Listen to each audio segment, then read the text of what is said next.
नमस्कार साथियों, सामान्य विज्ञान के आज के एपिसोड में आप सभी का स्वागत है। जीव विज्ञान के अपने आज के सेशन में हम देखेंगे भोजन के अवयव का पार्ट 1। जो साथी आज पहली बार हमारी क्लास ज्वाइन कर रहे हैं, चैनल को सब्सक्राइब जरूर करें, वीडियो को लाइक करें और शेयर करें। तो चलिए देखते हैं आज का पहला प्रश्न। ये रहा आज का पहला प्रश्न। निम्नलिखित में से कौन सा पदार्थ मानव शरीर में ईंधन की तरह काम करता है? देखिए, अगर हमारे शरीर की बात की जा रही है और उसमें ये पूछा जा रहा है आपसे कि ईंधन की तरह कौन सा पदार्थ कार्य करता है, तो इसका जो सही आंसर होगा वो होगा कार्बोहाइड्रेट। तो यहां पर ऑप्शन सी बिल्कुल सही होगा।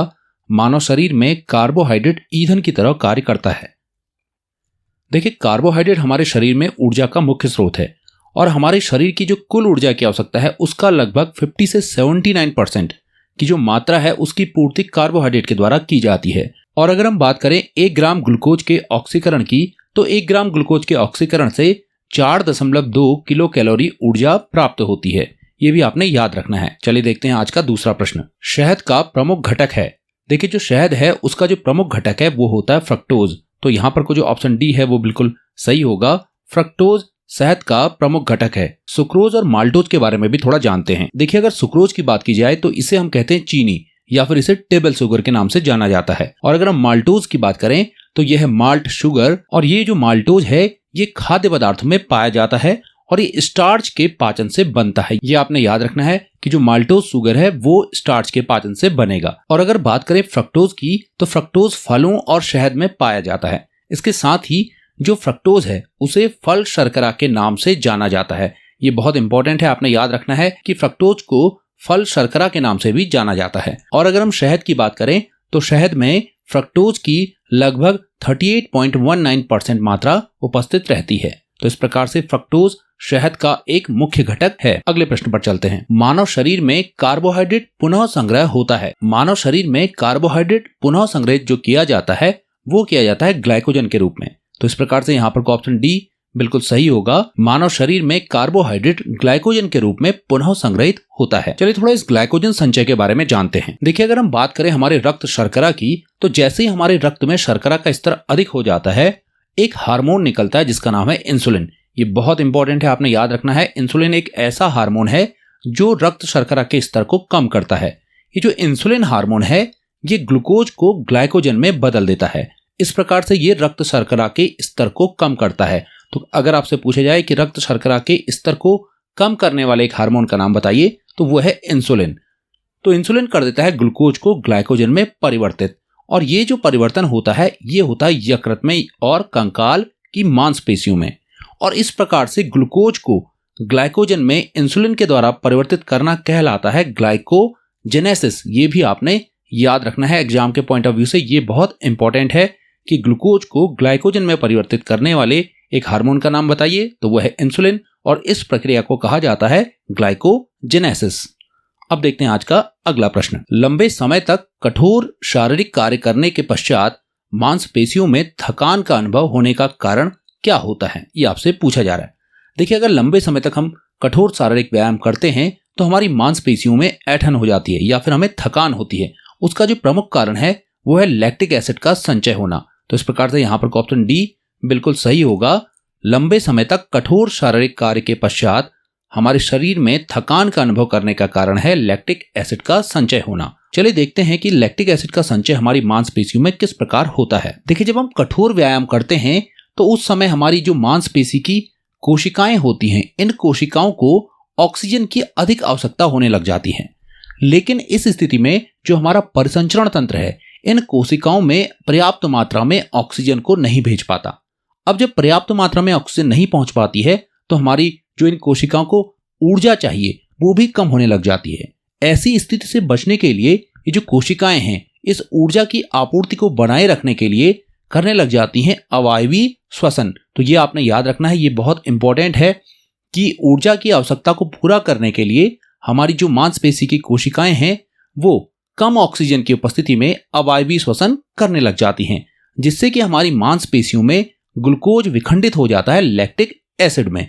तो कुछ इस प्रकार से हमारी जो मांसपेशी की कोशिकाएं हैं उनमें लैक्टिक एसिड जमा होने लग जाता है, जिससे हमें थकान और जो हमारी मांसपेशियां हैं उनमें ऐंठन हमें महसूस होने लग जाती है। अब देखिए, यहाँ ये समझ लेते हैं कि ग्लूकोज जो विखंडित होता है लैक्टिक एसिड में, उसमें कौन कौन से चरण हैं। देखिए, ग्लूकोज सबसे पहले पायरुवेट में बदलता है। ये भी आपने जानना है कि जो ग्लूकोज का विखंडन पायरुवेट में होता है, ये होता है कोशिका द्रव्य में। तो ये होगा कहां पर?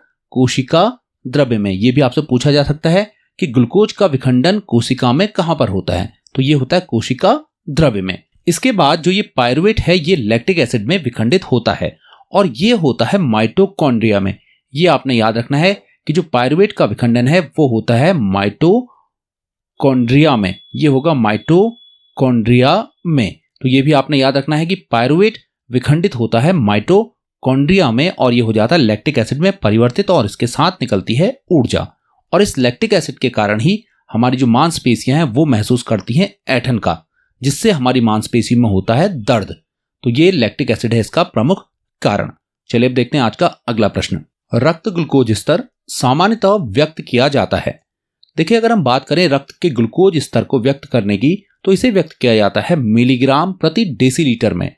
तो यहां पर जो ऑप्शन बी है वो बिल्कुल सही होगा। रक्त ग्लूकोज के स्तर को मिलीग्राम प्रति डेसीलीटर में व्यक्त किया जाता है। चलिए समझते हैं इस रक्त ग्लूकोज के स्तर को। देखिए, जो मनुष्य के रक्त में शर्करा का सामान्य स्तर होता है वो होता है 70 से लेकर के 100 मिलीग्राम प्रति डेसीलीटर। ये आपने याद रखना है कि जो हमारा रक्त है उसमें शर्करा का जो सामान्य स्तर है वो होता है 70 से लेकर के 100 मिलीग्राम प्रति डेसीलीटर। और इस शर्करा के नियंत्रण के लिए दो हार्मोन हमारे शरीर में होते हैं।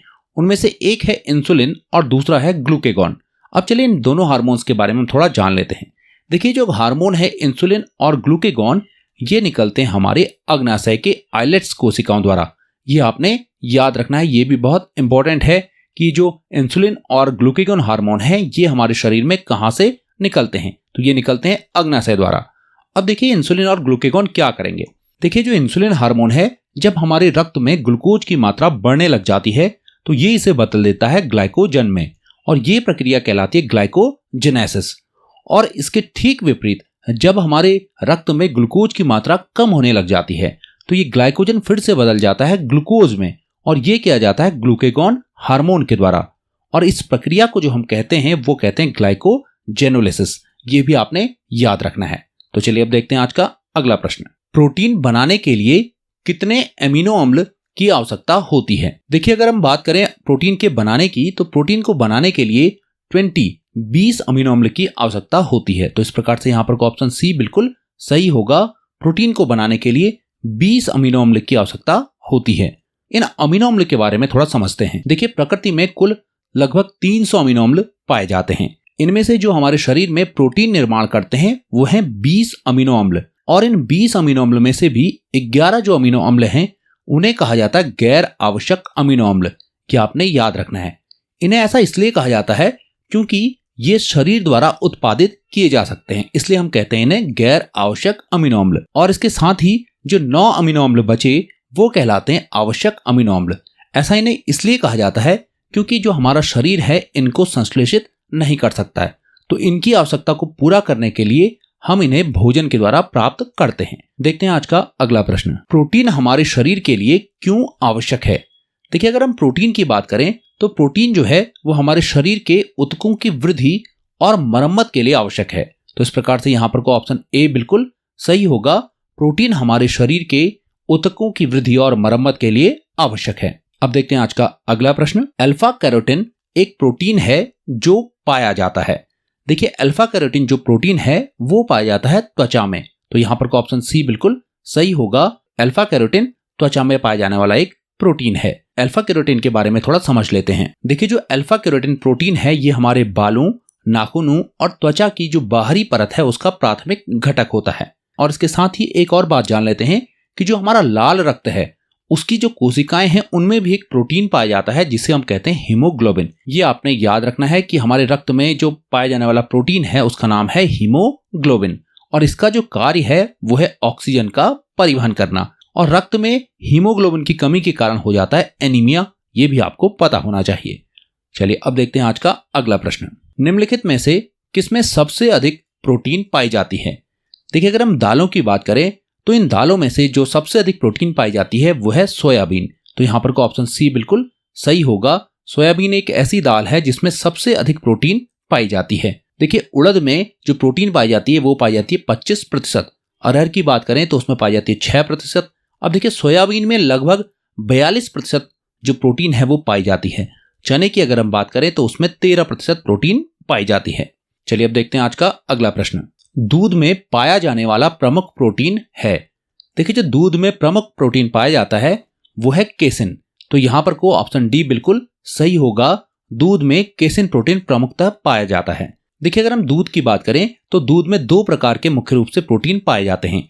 इनमें से जो अधिकतम स्थान है वो है केसिन का, ये लगभग 80% पाया जाता है, जबकि जो वे प्रोटीन है वो पाया जाता है 20%। तो इस प्रकार से दूध में पाया जाने वाला जो प्रोटीन है प्रमुख रूप से वो है केसिन। अगले प्रश्न पर चलते हैं। एक व्यक्ति चावल और केवल आलू से बनी सब्जी का आहार लेता है, उसे किसकी हीनता से ग्रसित होने की संभावना है। देखिए एक व्यक्ति है जो केवल चावल और आलू की सब्जी लेता है, तो हमें यह बताना है कि उसे किसकी हीनता की होने की संभावना अधिक है। देखिए यहां पर को चावल और आलू से जो हीनता होगी वो होगी प्रोटीन और वसा की। तो यहां पर ऑप्शन बी बिल्कुल सही होगा। चावल और आलू अगर कोई व्यक्ति खाए तो उसे प्रोटीन और वसाओं की हीनता होने लग जाएगी। चलिए थोड़ा प्रोटीन और वसा के स्रोतों के बारे में जान लेते हैं। देखिए प्रोटीन के जो स्रोत हैं वो है मुख्य रूप से दालें जैसे मूंग, मसूर, उड़द, सोयाबीन, राजमा, और इसके साथ ही मांस, मछली, अंडा और दूध। तो ये है प्रोटीन के कुछ स्रोत। ऐसे अगर हम वसा के प्रमुख स्रोतों की कुछ बात करें तो वह है वनस्पति तेल, अखरोट, मूंगफली, घी, मक्खन, दूध, पनीर, अंडे, मछली और मांस। यह है कुछ वसा के प्रमुख स्रोत। चलिए अब देखते हैं आज का अगला प्रश्न। प्रोटीन शब्द का नामकरण किसने किया था। देखिए अगर प्रोटीन शब्द के नामकरण की बात आपसे पूछी जा रही है तो ये किया था जे बर्जीलियस ने। तो यहां पर ऑप्शन ए बिल्कुल सही होगा। जे बर्जीलियस ने प्रोटीन शब्द का नामकरण किया था। देखिए प्रोटीन को 18वीं शताब्दी में एंटोनी फ्रोक्रॉय द्वारा और उनके सहयोगियों द्वारा एक जैविक अणु के रूप में विशिष्ट वर्ग के रूप में मान्यता दी गई थी। ये भी आपने याद रखना है। देखिए एंटोनी फ्रोक्रॉय द्वारा। इसके बाद जो प्रोटीन का वर्णन सबसे पहले किया था वो एक रसायनज्ञ थे, इनका नाम था जेरार्डस जोहानसन मुल्डर। इनके द्वारा सबसे पहले प्रोटीन का वर्णन किया था। यह भी आपने याद रखना है कि सबसे पहले प्रोटीन का जो वर्णन किया था वो जो मुल्डर द्वारा किया गया था। इसके बाद 1838 में जो स्वीडिश रसायनज्ञ थे जिनका नाम था जॉनसन जेकब बर्जीलियस, इनके द्वारा प्रोटीन का नामकरण किया गया था। और प्रोटीन जो शब्द लिया गया है वो ग्रीक भाषा से लिया गया है और एक ग्रीक शब्द प्रोटियोस से लिया गया है जिसका अर्थ होता है प्राथमिक या फिर अग्रणी। अब देखते हैं आज का अगला प्रश्न। प्रोटीन की कमी से होने वाला रोग कहलाता है। देखिए जो प्रोटीन की कमी से होने वाला रोग है वह है क्वाशरकोर। तो यहां पर का ऑप्शन सी बिल्कुल सही होगा। क्वाशरकोर जो रोग है वो प्रोटीन की कमी से होता है। इस रोग के बारे में थोड़ा जानते हैं। देखिए जो क्वाशरकोर रोग है ये प्रोटीन की कमी से होने वाला ऐसा रोग है जिसमें शरीर को विकास के लिए पर्याप्त प्रोटीन नहीं मिलता है। और इसके अगर हम लक्षणों की बात करें तो यह पैरों और पेट में सूजन आना, बालों का पतला होना और त्वचा के रंजकता में बदलाव का होना। तो यह है इसके प्रमुख लक्षण। अब एक जो दूसरा रोग है वह है मरस्मस रोग, जो कि प्रोटीन की कमी से होने वाला एक रोग है और ये प्रोटीन के कुपोषण का एक गंभीर रूप है। इसमें शरीर का जो अत्यधिक वजन है वो घटने लगता है और मांसपेशियां कमजोर होने लग जाती हैं। इस रोग के लक्षणों की अगर बात की जाए तो इसमें कमजोरी होगी, थकान और मांसपेशियों का कम होना इसके प्रमुख लक्षणों में शामिल हैं। चलिए अब देखते हैं आज का अगला प्रश्न। शरीर में प्रोटीन के संश्लेषण के लिए आवश्यक खनिज है। देखिए जो हमारे शरीर में प्रोटीन के संश्लेषण के लिए आवश्यक खनिज है वो है सल्फर। तो यहां पर ऑप्शन सी बिल्कुल सही होगा। सल्फर हमारे शरीर में प्रोटीन के संश्लेषण के लिए आवश्यक एक खनिज है। चलिए सोडियम, आयरन और पोटेशियम के बारे में भी थोड़ा जान लेते हैं। देखिए अगर हम सोडियम की बात करें तो जो सोडियम है इसका उपयोग हमारे शरीर में रक्तदाब को नियंत्रित करने, तंत्रिका आवेग के संचरण करने और पेशियों के संकुचन के लिए किया जाता है। यह आपने याद रखना है। और अगर हम आयरन की बात करें तो आयरन का उपयोग लाल रक्त कोशिकाओं में हीमोग्लोबिन को बनाने के लिए किया जाता है। यह भी आपने याद रखना है। यह भी आपके एग्जाम के पॉइंट ऑफ व्यू से बहुत इंपॉर्टेंट है। जो आयरन है वो हमारी लाल रक्त कोशिकाओं में हीमोग्लोबिन को बनाने के लिए इसका उपयोग किया जाता है। और अगर हम बात करें पोटेशियम की तो पोटेशियम तंत्रिका के आवेग संचरण और पेशी संकुचन से संबंधित है। चलिए अब देखते हैं आज का अगला प्रश्न। निम्नांकित भोजन में से किससे प्रति ग्राम सर्वाधिक ऊर्जा प्राप्त होती है?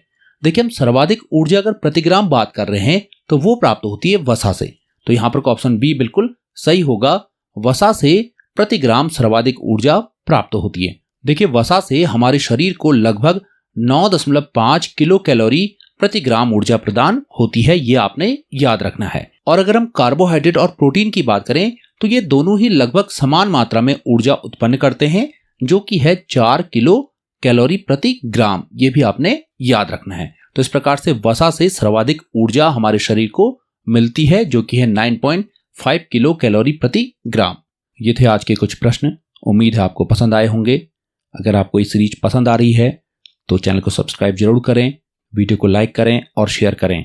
कमेंट करके बताएं कि आपको ये सीरीज कैसी लग रही है। आज के लिए इतना ही। बहुत बहुत धन्यवाद। मिलते हैं आपसे अगले एपिसोड में।